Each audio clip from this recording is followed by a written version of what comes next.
съдебната система не работи. Ела. А тя не работи, защото за да може най-големите градци.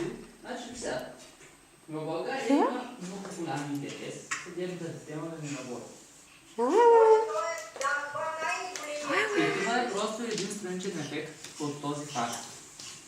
Не, че циганите са лоши. Не можем сега всички да се настройваме срещу циганите и като видим циганин да ми викаме, ей, капан циганин.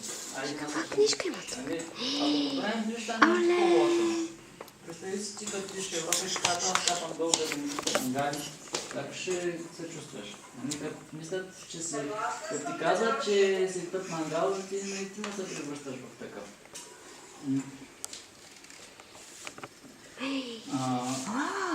Книжка! В тя Имаш книжка? грозно богатите хора, дето използват всички нас. Те използват дори циганите, те използват младсинствата изобщо, не само циганите, ами дори мусулманите, ги използват просто като една натурална маса.